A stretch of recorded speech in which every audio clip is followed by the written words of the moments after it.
지난 3주간 저희가 시편 말씀을 다 읽었습니다. 여러분 어떻게 잘 읽으셨나요? 대답이 작으시네요. 150편까지 다 끝났는데요.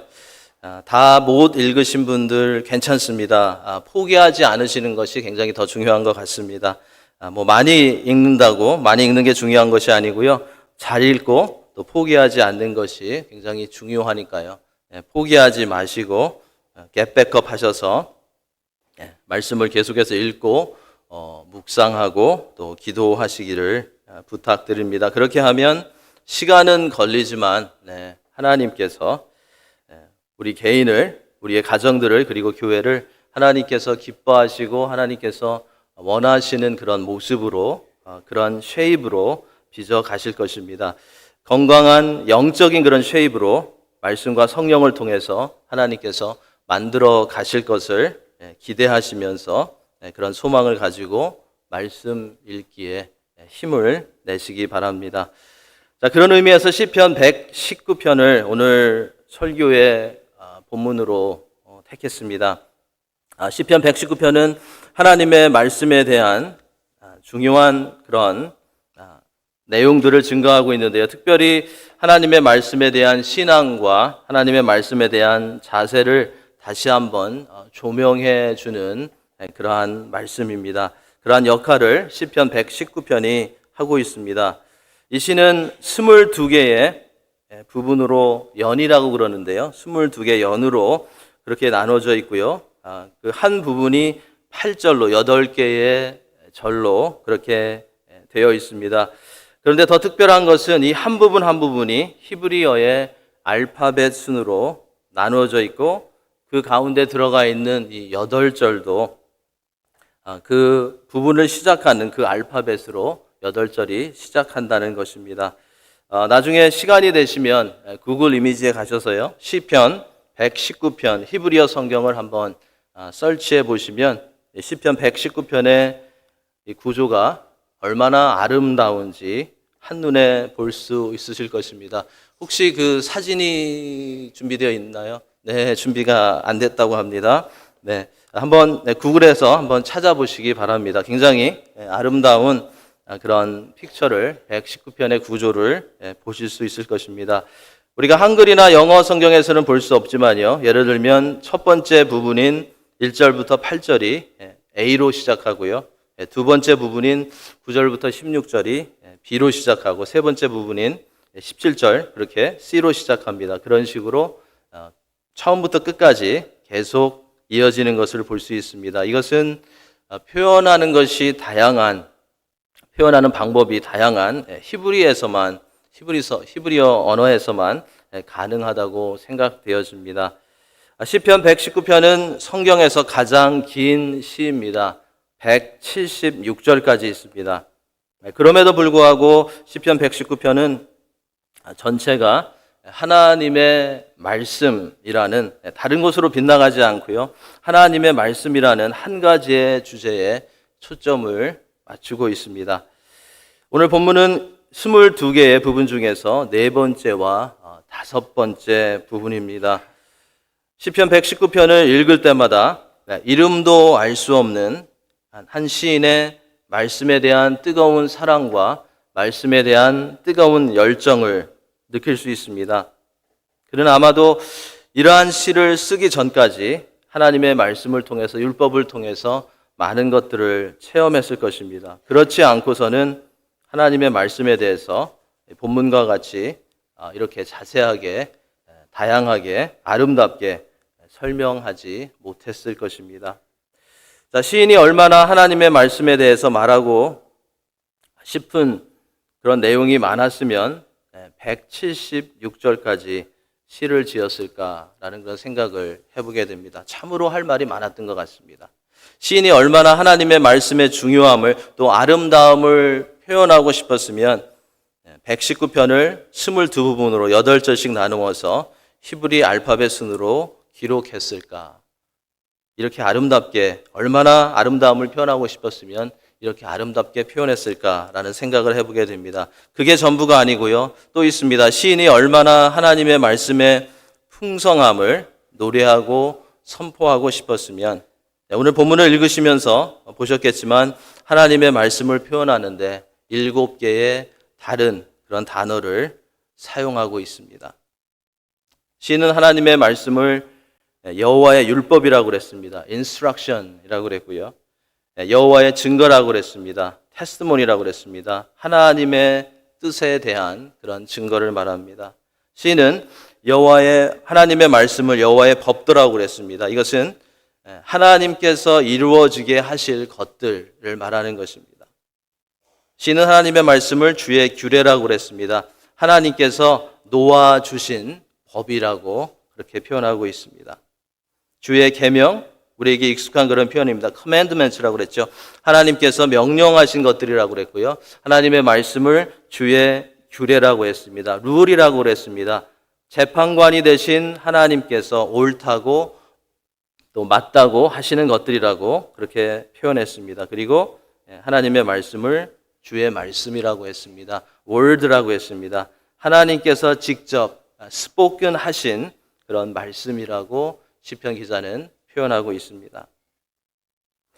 시편 기자에게는 이만큼 하나님의 말씀이 풍성하고요. 이만큼 하나님의 말씀이 능력이 있고 아름다웠던 것입니다.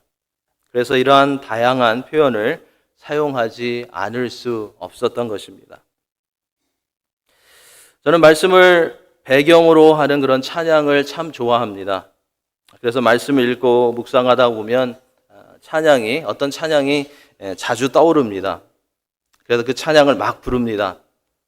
설교 준비를 해야 되는데 찬양에 빠져서 시간을 보내다가 다시 정신을 차리고 다시 설교 준비로 돌아갈 때가 많습니다.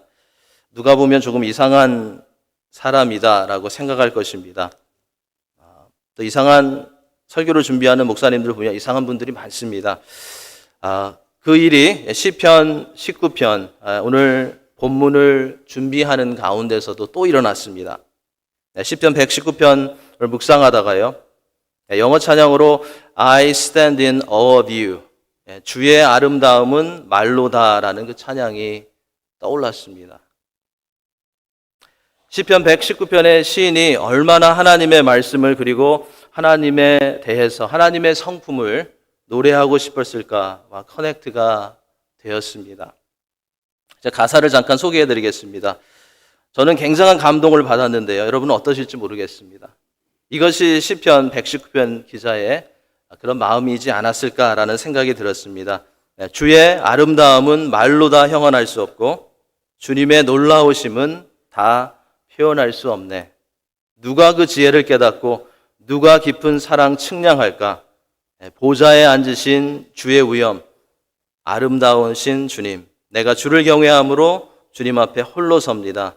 찬양 받으시기 합당한 거룩하신 주님.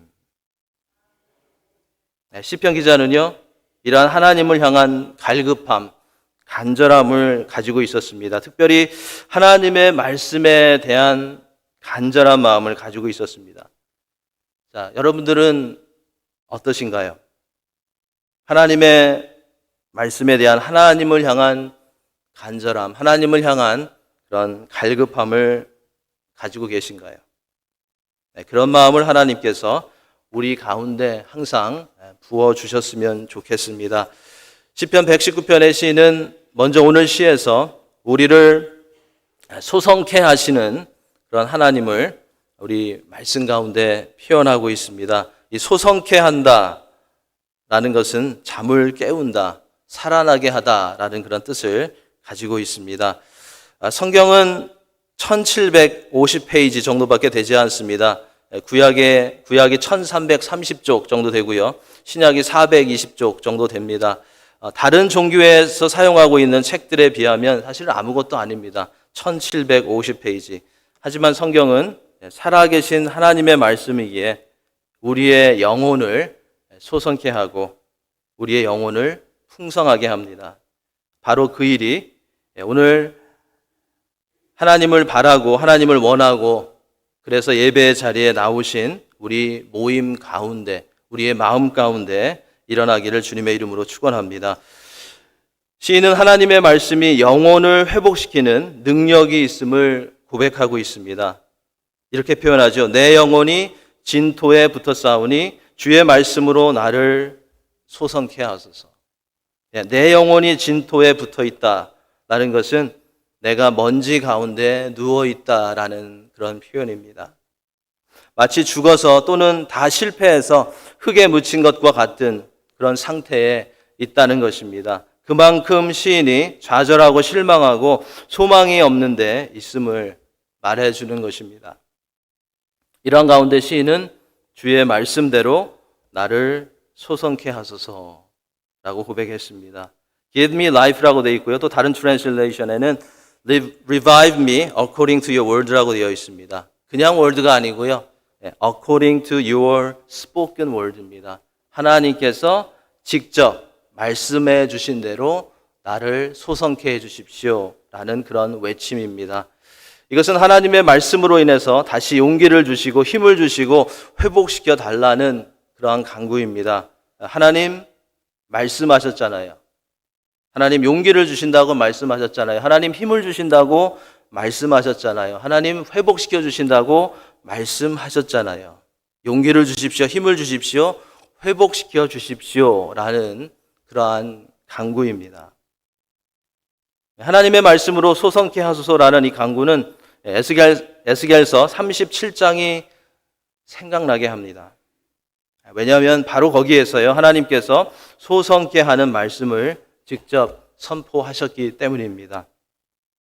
바벨론 땅에 포로로 잡혀와서 아무런 소망이 없이 살아가는 이스라엘 백성들에게 하나님께서는 에스겔 선지자를 통해서요 소성케 하시는 말씀을 선포하셨습니다. 너무나도 잘 아는 그 말씀인데요. 제가 에스겔서 37장 몇 절 읽도록 하겠습니다. 5절 6절인데요. 주 여호와께서 이 뼈들에게 이같이 말씀하시기를 내가 생기를 너희에게 들어가게 하리니 너희가 살아나리라. 너희 위에 힘줄을 두고 살을 입히고 가죽으로 덮고 너희 속에 생기를 넣으리니 너희가 살아나리라. 9절 10절입니다. 또 내게 이르시되 인자야 너는 생기를 향하여 대언하라. 생기에게 대언하여 이르기를 주 여호와께서 이같이 말씀하시기를 생기야 사방에서부터 와서 이 죽음을 당한 자에게 불어서 살아나게 하라 하셨다 하라. 이에 내가 그 명령대로 대언하였더니 생기가 그들에게 들어가매 그들이 곧 살아나서 일어나 서는데 극히 큰 군대더라 하고 말씀하고 있습니다. 이처럼 하나님의 스포큰 월드는요 하나님께서 직접 선포하신 말씀은요 영혼을 소성케 합니다. 나라를 살리고 백성들을 살립니다. 하나님께서 선포하신 말씀은 메마른 영혼을 촉촉하게 적시어주고 갈급한 영혼을 만족하게 하고 살리는 그런 역사를 일으키십니다.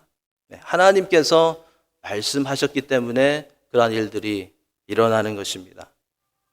오늘 살아계신 하나님을 예배하는 여러분들에게 오늘 하나님의 말씀 앞에 나오신 여러분들에게 영혼이 소성케 되고 적시어지고 만족해 되어지는 그런 은혜가 있기를 예수님의 이름으로 축원합니다. 28절에서도요 시인이 모든 것을 상실하고 지쳐있는 그런 모습을 보여주고 있습니다. 나의 영혼이 눌림으로 말미암아 녹사오니 My soul melts away for sorrow라고 그렇게 표현하고 있습니다. 굉장히 강한 그런 표현입니다. 정말로 다시 도전할 수 없고 다시 일어설 수 없는 그러한 모습을 보여주는 그러한 표현입니다. 자, 이러한 가운데서도 시인은 우리의 영과 혼을 찔러 쪼개시고 마음과 생각과 뜻을 감찰하시는 하나님의 말씀의 능력을 믿고요. 자, 이렇게 간구합니다. 주의 말씀대로 나를 세우소서. 주의 말씀대로 나를 세우소서라고 간구하고 있습니다. 성경에는 우리를 세워주시는 하나님께서 직접 해주신 말씀이 참으로 많습니다. 제가 몇 구절만 뽑았는데요. 우리가 얼마 전에 읽었던 시편 121편 2절, 8절 말씀. 여호와께서 너를 실족하지 아니하게 하시며 너를 지키시는 이가 졸지 아니하시리로다. 여호와께서 너의 출입을 지금부터 영원까지 지키시리로다. 우리를 세워주시는 말씀입니다. 이사야서 43장 1절 말씀. 야곱아 너를 창조하신 여호와께서 지금 말씀하시느니라. 이스라엘아 너를 지으신 이가 말씀하시느니라. 너는 두려워하지 말라. 내가 너를 구속하였고 내가 너를 지명하여 불렀나니 너는 내 것이라. 우리를 세워주시는 하나님의 말씀이십니다. 이사야서 40장 28절부터 31절까지 제가 읽겠습니다. 너는 알지 못하였느냐? 듣지 못하였느냐? 영원하신 하나님 여호와 땅끝까지 창조하신 이는 피곤하지 않으시며 곤비하지 않으시며 명철이 한이 없으시며 피곤한 자에게 능력을 주시며 무능한 자에게는 힘을 더하시나니 소년이라도 피곤하며 곤비하며 장정이라도 넘어지며 쓰러지되 오직 여호와를 앙망하는 자는 새 힘을 얻으리니 독수리가 날개치며 올라간 같을 것이요 다른 박질하여도 곤비하지 아니하겠고 걸어가도 피곤치 아니하리로다. 우리를 세워주시는 말씀입니다. 얼마나 우리를 세워주시는 그런 하나님의 말씀입니까? 우리가 참으로 감당하기 힘들 정도로 우리에게 다가오시는 그러한 하나님의 말씀입니다. 우리도 이 세상을 살아갈 때 시편 119편의 시인의 그 고백처럼 우리의 영혼이 지칠 때가 있습니다. 다 포기하고 싶을 때가 있고요. 지쳐서 일어서기가 힘들 때가 있습니다. 그럴 때 오늘 시편 기자가 가르쳐주는 기도가 우리에게 필요할 것 같습니다. 주의 말씀으로 나를 세우소서라고 외칠 수 있어야 하겠습니다. 우리 같이 한번 해볼까요? 주의 말씀으로 나를 세우소서. 주의 말씀으로 나를 세우소서. 아멘.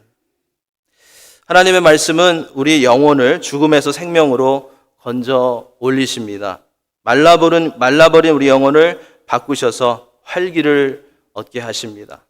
우리의 삶 가운데 혹시 눌리고 불안하고 두렵고 평안이 없고 자유가 없는 그런 부분들이 있다면 우리 영혼을 살리시는 하나님의 말씀으로 인해서 하나님께서 그 부분 가운데 조명해 주시고 우리를 세워주심으로 말미암아서 소성케 되는 부흥케 되어지는 그런 일들이 나타나기를 예수님의 이름으로 축원합니다.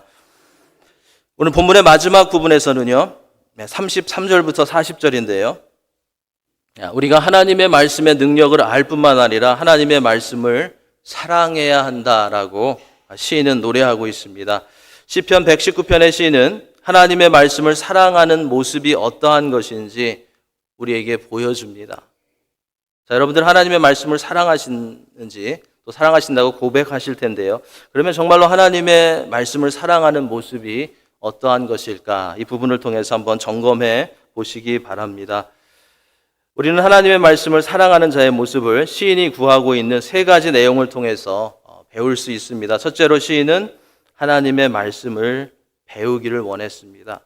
33절에 보시면 내게 가르치소서라고 시인은 고백했습니다. 시인은 배우기 원하는 마음이 항상 있었습니다. 이 정도의 시를 시편 119편의 시를 쓸 정도면 본시를 기록한 시인은 하나님의 율법에 대해서 굉장히 많이 알고 있는 그런 사람이었을 것입니다. 그럼에도 불구하고 시인이 더욱더 배우기 원했던 그런 모습을 볼 수 있습니다.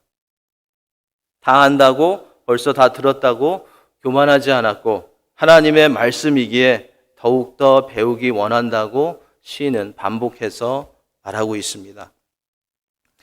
우리도 하나님의 말씀을 볼 때요 내가 다 안다라는 마음이 아니라 겸손한 그런 마음을 티치어블한 그런 마음을 갖게 해달라고 하나님께 구해야 하겠습니다. 우리가 전능하신 하나님의 말씀을 또 하나님의 뜻을 알면 얼마나 알 수 있겠습니까? 전능하신 하나님이신데요. 그렇죠? 많이 알지 못합니다. 그렇기 때문에 하나님께서 우리에게 기록된 말씀을 주신 것이고 그렇기 때문에 하나님께서 성령을 통해서 우리에게 하나님의 말씀을 조명해 주시는 것입니다. 하나님 나는 잘 모릅니다.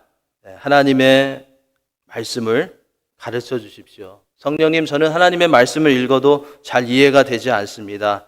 하나님의 마음을, 하나님의 뜻을 가르쳐 주십시오. 도와주십시오. 자, 이러한 기도가 우리 삶 가운데 계속해서 있어야 할 것입니다. 둘째로 시인은 단지 말씀만 배울 뿐만 아니라 그 진리의 말씀을 더욱더 깊이 이해하기를 원했습니다. 34절이죠. 나로 깨닫게 하여 주소서. 나로 깨닫게 하여 주소서. 시인은 자신이 지혜가 부족하여서 하나님의 말씀을 온전히 이해할 수 없으므로 하나님께 지혜를 구하고 있습니다. 하나님께서 조명해 주시기를 간구하고 있습니다. 말씀을 배우기는 해도 깨닫지 못한다면 그 말씀 안에서 우리가 확신 있게 살아가지 못할 것입니다. 그래서 이해의 빛을 비추어 주시기를 시인은 간구하고 있습니다. 그래서 말씀이 우리 머리에서 우리의 마음으로 내려가는 것이 꼭 필요합니다. 그런 기도가 필요합니다. 보통 에버리지 사람들의 그 머리에서 우리 심장까지, 마음까지의 거리가 한 16인치 된다고 그러죠. 목이 조금 더 기르신 분들은 뭐 18인치, 20인치가 될 수 있는데요. 보통 16인치가 된다고 그럽니다. 그 부분 가운데서 머리에서 우리의 마음으로 하나님의 말씀이 항상 전달이 될 수 있도록 우리가 기도하는 것이 굉장히 필요할 것 같습니다. 성경에 나오는 바리새인들을 보면 그들은 하나님의 율법에 대해서 많이 배우고 굉장한 열정들을 가지고 있었던 사람들이었습니다. 그래서 그 전통과 율법대로 행하려고 온갖 노력을 다 했습니다. 그런데 그들은 하나님의 율법을 올바르게 깨닫지 못했습니다. 잘못 이해하고 잘못 해석했습니다. 그래서 엉뚱한 길로 가고 말았습니다. 잘못된 열정으로 살아갔습니다. 하나님의 말씀이 머리에서 마음으로 내려가지 않았습니다. 이처럼 하나님의 말씀은 많이 외우고 알아도 열정이 있어도요, 올바로 깨닫지 못하면 하나님께서 의도하시지 않은 길로 열심히 달려갈 수 있다라는 것을 우리는 꼭 기억해야 하겠습니다. 그렇기 때문에 내게 가르치소서, 나로 깨닫게 하소서라는 기도와 자세가 굉장히 중요한 것입니다. 이러한 중요성을 알고 있었던 시인은요, 내가 확신을 가지고 주의 말씀을 지킬 수 있도록 나에게 깨달음을 달라고 계속해서 간구했던 것입니다. 하나님께서 우리에게 하나님의 말씀을 바르게 깨닫는 지혜를 부어주심으로 우리가 하나님의 말씀을 바르게 알고 확신 있는 믿음의 삶을 살아갈 수 있기를 예수님의 이름으로 축원합니다. 하나님의 말씀을 사랑하는 자의 마지막 모습, 우리 시인을 통해서 볼 수 있습니다. 시인은 하나님의 말씀에 충실하기를 원했습니다. faithful 하기를 원했습니다. 33절, 34절에 나오는데요. 말씀을 배우고 이해하기를 원했을 뿐만 아니라 이제는 그 말씀을, 그 계명을 삶 가운데 지키기를 시인은 소망했습니다. 내가 끝까지 지키리이다. 그는 고백하고 있습니다. 내가 전심으로 지키리이다. 굉장한 결단입니다. 내가 하나님의 말씀을 알 뿐만 아니라 배울 뿐만 아니라 마음에 품을 뿐만 아니라 내가 이제는 끝까지 지키리이다. 내가 전심으로 지키리이다. 자, 이러한 결단이, 이러한 고백이 우리에게 있어야 되지 않을까요? 시인은 하나님의 말씀을 온전히 지키기 위해서 이제 조금 더 구체적으로 하나님께 구하고 있습니다. 얼마나 좋은 기도와 내용인지 모르겠습니다. 35절, 나를 주께서 말씀하시는 길로 인도해 주옵소서. 36절, 내 마음을 주의 증거들로, 내 마음을 주의 뜻으로 향하게 하시고 탐욕으로 행하지 말게 하소서. 우리에게 필요한 기도죠. 37절, 세상에서 잠깐 있다가 사라지는 허탄한 것들로부터 나의 눈을 돌려주시고 나를 살리시는 주의 말씀을 보게 하소서. 39절, 내가 하나님의 말씀을 행하는데 방해되는 것들을 내게서 떠나게 하소서. 이처럼 시인에게는 하나님의 말씀에 순종하며 행하는 것이 기쁨이었습니다. 전부였습니다. 그의 즐거움이었습니다. 35절에서 주의 규례에 순종하며 행하는 것이 자신에게는 기쁨이라고 즐거움이라고 고백하고 있습니다. 얼마나 아름다운 그런 고백인지 모르겠습니다. 이러한 가운데 얻는 그 기쁨은 세상이 줄 수 없는 그러한 기쁨일 것입니다. 하나님의 말씀에, 아버지의 말씀에 순종하며 행하는 것이 나의 큰 기쁨입니다. 나의 큰 즐거움입니다. 라고 고백할 수 있는 하나님의 자녀들이 다 되시기를 예수님의 이름으로 축원합니다. 이러한 마음을 소유할 수 있다는 것, 이런 고백을 할 수 있다는 것, 하나님께서 주신 굉장한 축복입니다. 이렇게 하나님의 말씀을 배우려 하는 마음 쉽지 않은 그런 마음입니다. 특별히 바쁜 시대에 분주한 삶 가운데 하나님의 말씀에 귀를 기울이고 시간을 투자한다는 것 쉬운 일이 아닙니다. 하지만 그 말씀이 우리의 영혼을 솟원케 하고요. 그 말씀이 우리를 어떤 상황에서든지 우리를 일으킨다라는 것을 우리가 안다면 우리가 절대로 게을리해서는 안 되는 부분입니다. 여러분들에게는 하나님의 말씀이 어떠한 대상입니까? 정말로 여러분들을 일으키는 그런 대상입니까? 정말로 여러분들을 솟원케 하고 여러분들을 세우는 그런 말씀입니까? 정말로 여러분들의 사랑의 대상입니까? 우리가 하나님의 말씀의 능력을 믿는다면, 우리 하나님의 말씀을 사랑한다면 오늘 시인이 우리에게 보여준 고백들이 우리의 간구가 되어야 하겠습니다. 주께서 선포하신 길로 나를 인도해 주옵소서. 나의 마음이 욕심과 허탄한 것으로 향하지 않게 하시고 나를 살리는 주의 말씀으로 향하게 하옵소서. 내가 하나님의 말씀을 즐거워하고 순종하는데 방해가 되는 것들을 내게서 떠나게 하옵소서. 6월 한 주를 시작하는 오늘 하나님의 임재 안에서 예배하는 여러분들이 하나님의 말씀을 더 사모하게 되고 그 말씀의 주인공이 되시는 예수 그리스도를 깊이 묵상하게 되셔서 그 어떤 상황에서도 여러분들의 영혼이, 여러분들의 심령이 부흥케 되는, 회복되는 그런 역사가 나타나기를 예수님의 이름으로 간절히 축원합니다.